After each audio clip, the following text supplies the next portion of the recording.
Alors, le rétrécissement aortique, 3-4 points importants. D'abord, les causes du rétrécissement aortique. La plus importante, c'est le rétrécissement aortique lié à l'âge ou dégénératif. C'est la maladie de Mönckeberg. C'est un RAC calcifié qu'on retrouve aussi chez les personnes âgées.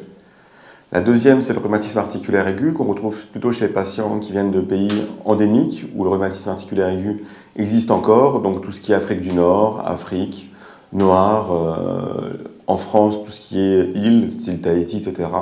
Voilà. Et le troisième, c'est la bicuspidie aortique, qui survient plutôt chez les patients plus jeunes. C'est que la bicuspidie, c'est une anomalie congénitale qui est présente dans 1% de la population. Et le rétrécissement aortique touche souvent des patients plus jeunes, de l'ordre de 40 à 60 ans, tandis que le RAC dégénératif, c'est plutôt 70-80 ans. Quand vous prenez en charge un RAC, c'est toujours la même chose. Il faut d'abord voir si le patient se plaint de symptômes. Et les 3 symptômes qui sont présents dans le RAC, c'est des symptômes qui sont liés à l'effort le plus souvent.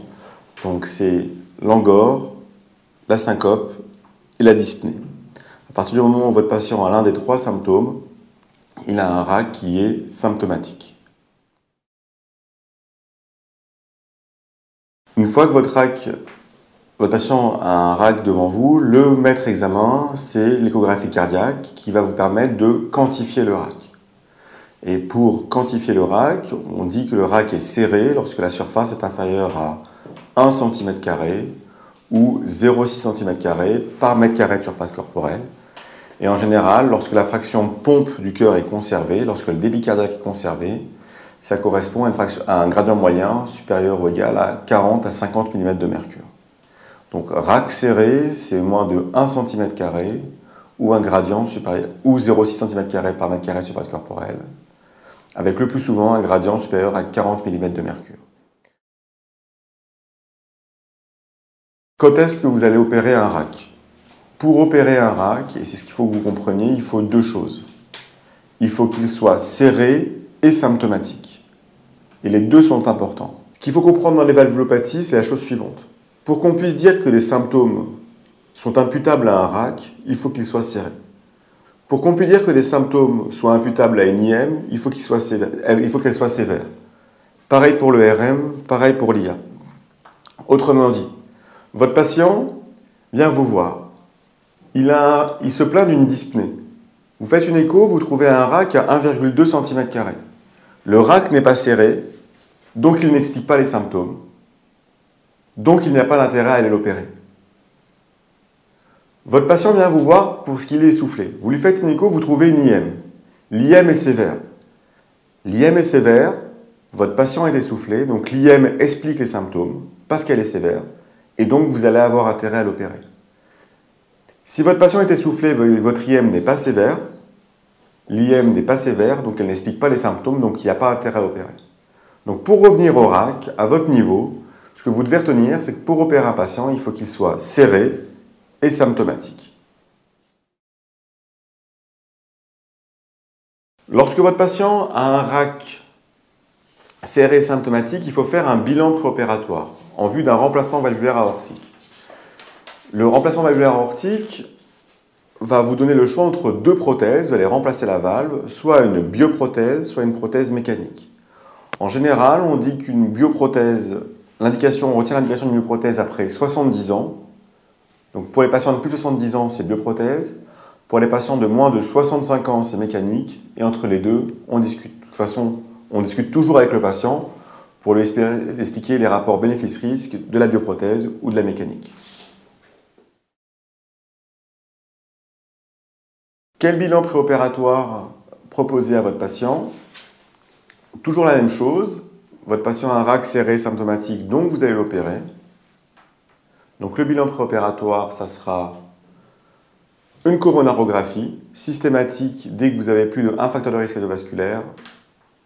Donc c'est quasiment tout le temps le cas chez les patients en RAC parce qu'ils ont tous plus de 40 ans. D'accord? Donc systématique dès que vous avez plus d'un facteur de risque cardiovasculaire ou de l'angor.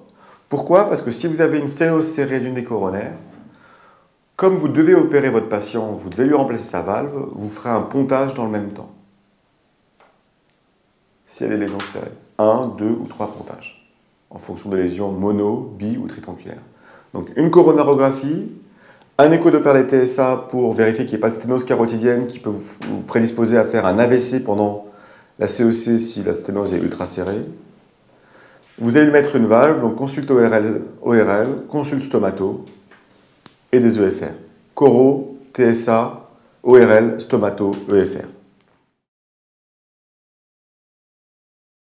Alors maintenant, on peut se poser la question, vous avez un patient qui vous adresse parce qu'il a un souffle, vous lui faites l'échographie, vous trouvez une surface à 0,7 cm², indexé 0,5, donc un RAC serré, et donc à votre patient, vous allez lui poser des questions pour voir s'il est symptomatique si vous l'opérez. Est-ce que vous êtes essoufflé? Est-ce que vous avez de l'angor? Est-ce que vous avez déjà syncopé? Non, non et non. Donc votre patient a un RAC serré asymptomatique. La question que vous pouvez vous poser, que je vous pose, c'est est-ce que vous voulez l'opérer ou est-ce que vous ne l'opérez pas? Alors on me dit, il faut l'opérer parce qu'il est très serré. Donc le patient va vous dire, oui mais docteur, qu'est-ce que je risque? Est-ce que votre chirurgie, elle est à risque ou elle n'est pas à risque? Alors vous allez lui dire, est-ce que je risque de mourir? Est-ce que, écoutez, oui, votre chirurgie, elle est quand même à risque. Oui, mais docteur, moi je me plains de rien. Pourquoi est-ce que vous voulez m'opérer alors que je me plains de rien? Et pourquoi vous voulez m'opérer au risque d'une chirurgie cardiaque, qui est en gros 3 à 4% de mortalité chez un patient qui n'a aucune comorbidité, chez un patient qui se plaint de rien? C'est ça la vraie question. Donc comment est-ce qu'on fait? Il faut savoir une chose, c'est que le RAC serré asymptomatique a un risque de mort subite de 0,5% par an, versus 3 ou 4% pour n'importe quelle chirurgie. Et dites-vous que quand on est mort, on n'est pas mort à 3 ou 4%, ou on est mort ou on est vivant. Donc quand ça tombe sur vous, c'est très embêtant. Donc chez ces patients qui ont des RAC serrés asymptomatiques, on va voir en fait si c'est des vrais asymptomatiques. Donc ces patients qui ont des RAC serrés asymptomatiques, on va les faire pédaler. Vous savez que le CGD fort est formellement contre-indiqué dans le RAC serré symptomatique. Vous savez que c'est un des zéros classiques de la cardiologie. Pourquoi? Parce qu'il y a un risque de mort subite. Par contre, s'il est asymptomatique, très souvent, c'est une personne âgée qui est chez elle, qui ne bouge pas et qui est asymptomatique parce qu'elle ne bouge pas. Donc vous lui faites faire du vélo, et si c'est positif cliniquement, électriquement, ou si elle fait une hypotension, un malaise, etc., en fait, c'est que c'était une fausse asymptomatique et que vous l'opérez. Vous comprenez? Donc ça, c'est facile. Par contre, si votre patient fait un super effort et qu'elle ne se plaint de rien, c'est un vrai RAC serré asymptomatique, vous lui dites très bien, je vous revois dans 6 mois avec une écho, un ECG d'effort, sauf si vous avez des symptômes, à ce moment-là, vous m'appelez, on vous opère.